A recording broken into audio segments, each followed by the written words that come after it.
I've never seen anything like this before. 7 years after its release, Star Wars Battlefront 2 has hit its highest player count ever, hitting all-time highs on both console and PC. It's clear to see players are absolutely loving Battlefront again, but what does this mean? Why is everyone coming back? And off the back of it, could we even see Battlefront 3? Just last Saturday was Battlefront 2's Resurgence Day, a global event that was actually started by the players themselves, with the aim to set a new concurrent player record for the game. And credit to the community, they actually did it, hitting over 300,000 concurrent players across all platforms, which is absolutely insane, especially for a game this old. It's not often we even see this for games that are brand new coming together this strong, but it shows still the absolute massive potential for this franchise. Steam gives us some of the most accurate numbers, and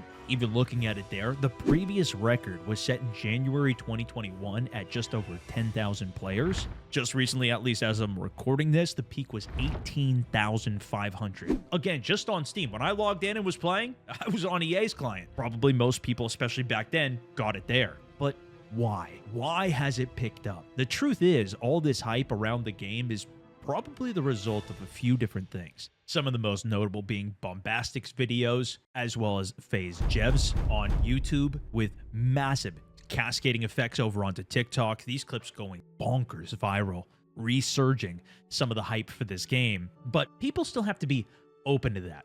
And a big contributor along those lines is Fortnite, with their recently themed Chapter 6 Season 3 completely around Star Wars, with flyable X-Wings, lightsaber combat, even an AI Darth Vader teammate that you can actually talk to and interact with. It's actually an AI. The incredible Andor recently concluded as well, with some insanely positive reviews, actually setting records, being the only show to have 5 episodes in a row with a 9.5 rating or higher on IMDb. There's quite a lot of positivity going around on this franchise. And with a new Battlefield looming on the horizons, people are revisiting a lot of DICE's previous games, with Battlefront 2 being the most recent of DICE's work within the Star Wars series, and very much feeling like a Battlefield game. Of course, the same developers, a very similar style of game. There's still some great overlap of interest there. I think this game also was just massively under the radar because of how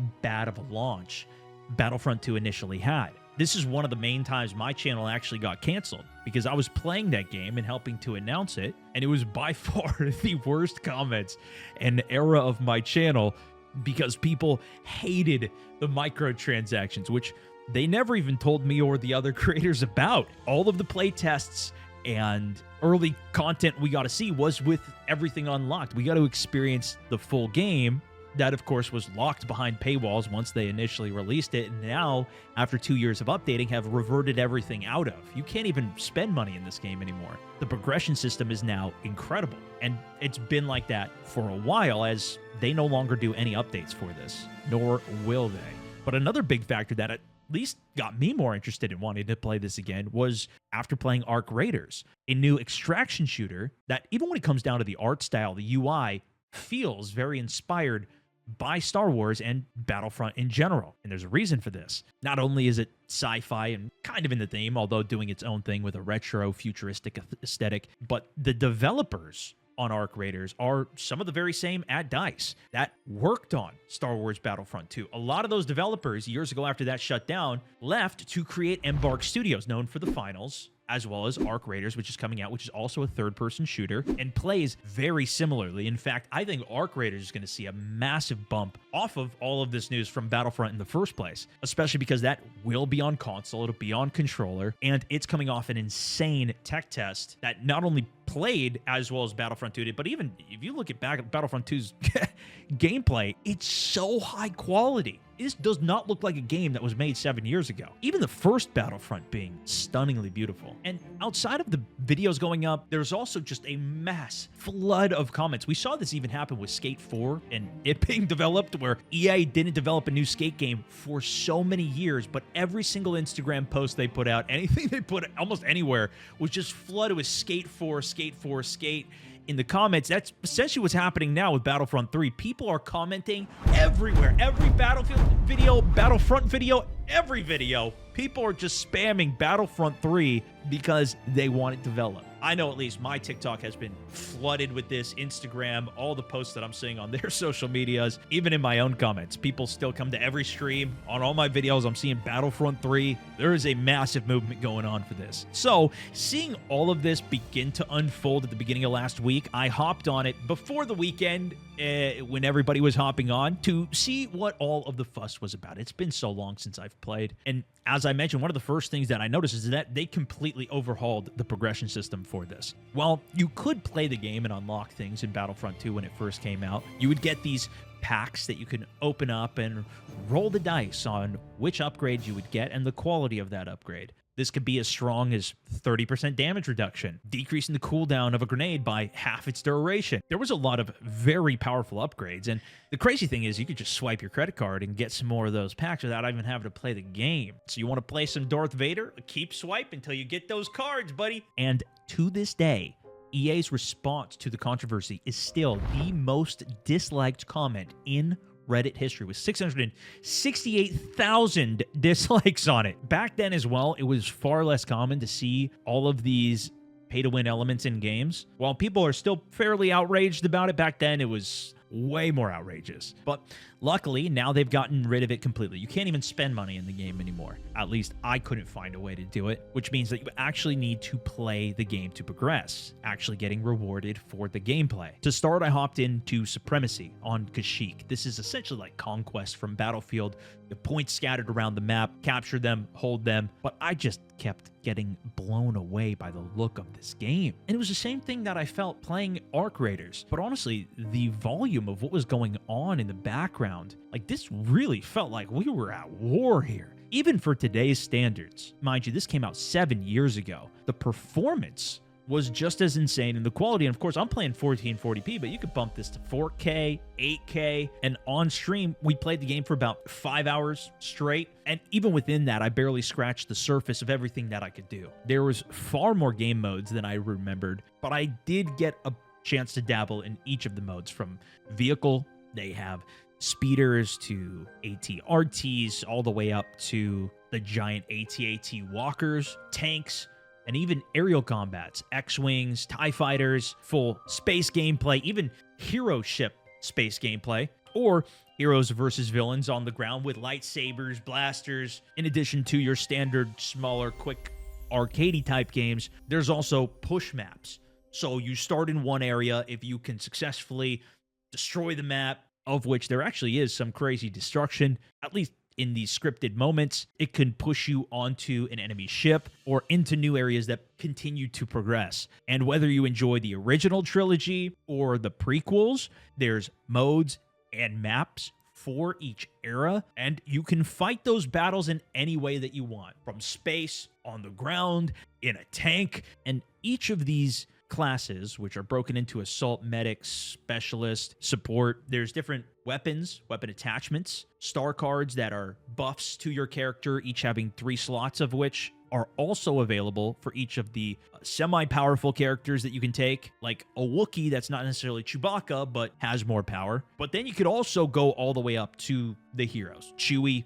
In this case, I used a lot of Darth Vader, the tank villain, Yoda, super nimble, can heal his team, Luke Skywalker, better crowd control but not quite as much health, and even Obi-Wan. With each of these heroes having all of their own star cards, which again are kind of like power-ups or even complete ability replacers that you can then also progress and make better. It did feel like some of the saber-on-saber combat I didn't completely understand, and I think partially it's because some people have continued to play this game the entire way through. I did some 2v2s, which essentially were just 1v1s against other players who were hundreds of levels deep on specific characters, because you progress. Each character, each role has their own level tree, and some of these guys were insane. You could parry, dodge, attack, and block. So there really is a lot to master on the game. It's definitely not just a button smasher, although that was kind of how I did it. The only thing that wasn't so great, about my experience at least, was the amount of hackers that I ran into, which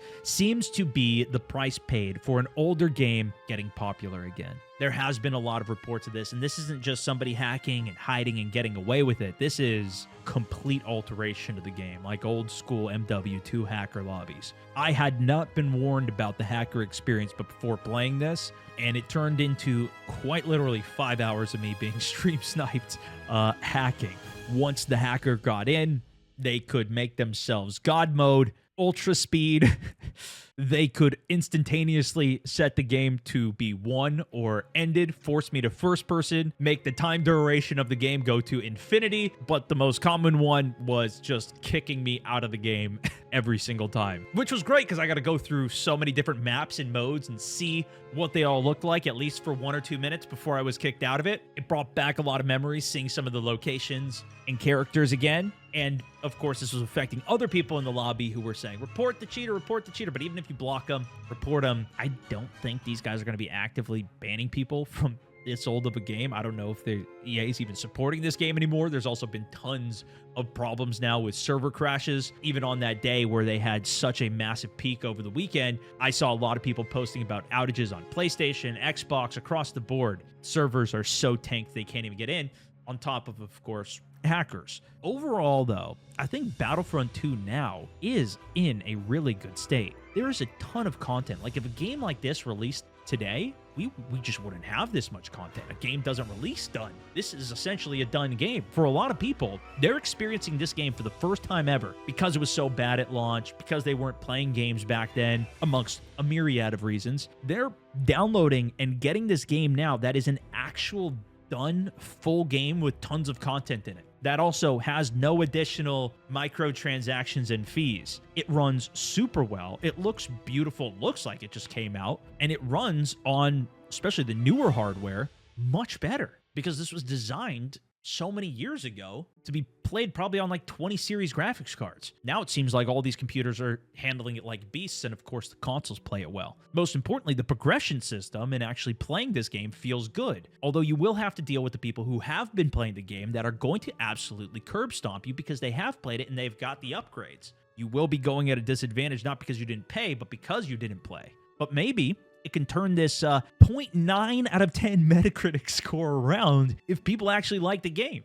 After the initial drama, it seemed like EA had pushed their fan base away entirely with this. But there is a core player base that truly has remained. And for a couple of years, they did make a lot of changes to the game. So even if you did play it on release, there's a noticeable amount of new content here. And that's mostly thanks to a small skeleton crew of developers that were left behind, led by Dennis Bramble, the former creative director. While many of the developers who worked on the game left DICE entirely or went to work on the new Battlefield, together they actually pushed the Clone Wars update all by themselves, giving us those epic scale battles in a galaxy far, far away that we all dreamed about. All of this has begged the question, though, could Battlefront 3 be possible? We know the passion for the game is still there. Realistically, multiple studios would need to work on the game, so EA would need to call in the cavalry. DICE takes point again, just like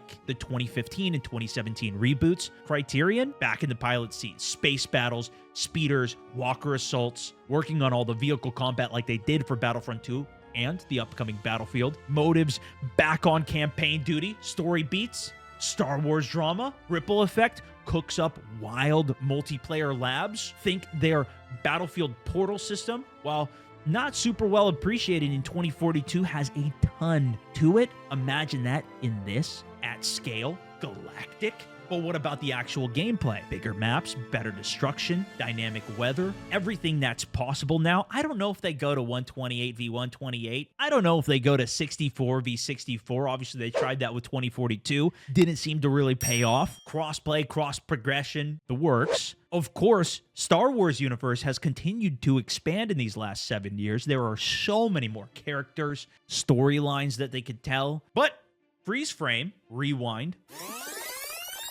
The future for Battlefront is looking up, but there's a big catch. EA reportedly rejected an initial pitch. Licensing costs meant the game would need to outsell Battlefront 2 by 20% just to break even. However, with this last wave of people coming back, it shows the audience is there. The devs have repeatedly mentioned that they'd come back to Star Wars in a heartbeat, at least the ones who aren't working at Arc Raiders now with Embark. If it happens, it drops after the next Battlefield, which that game has lost a lot of its core audience. DICE has lost a ton of trust with the community after 2042's abysmal launch, lack of features, just not a good experience. Could they turn it around with this next one? It seems like they're trying, especially with the labs that they've been bringing in players from around the world to test the game early and actually get feedback prior to the launch of it. A lot of that information already being leaked online and seeming to receive a lot of positive attention, but that being such a big priority, with all of those same teams that would work on Battlefront 3 working on this game, they'd have to finish this first. Theoretically, they're going to continue to support that game. Could they even do both of them? So 2026, I would say, seems unlikely. And while there is a lot of content to Battlefront 2, there's also not enough for years of gameplay, since they're not making any new updates, to where this spike realistically could last for a couple months. Who knows? Maybe it even goes bigger. But something we've seen time and time again, to maintain players, typically got to keep on releasing content. But if this keeps taking off the trajectory that it is, and Battlefield does end up popping off to where EA is willing to deploy the resources for this to be the next big game that they do, man, that could be insane. Personally, I would love to see a Battlefront 3. Still, to this day, the biggest streams I ever did on my Stone Mountain 64 YouTube channel were of Battlefront 2. But what do you think? Will you play it again? Have you? Is it what you remember? Have you experienced the hackers that I have? And do you think I should even put it back into my games rotation for some of the streams and content? Let me know your thoughts, and if you've enjoyed this video, make sure you subscribe. Catch all the latest. That's for this one, though. Thanks so much for watching. Stone Mountain 64, over and out.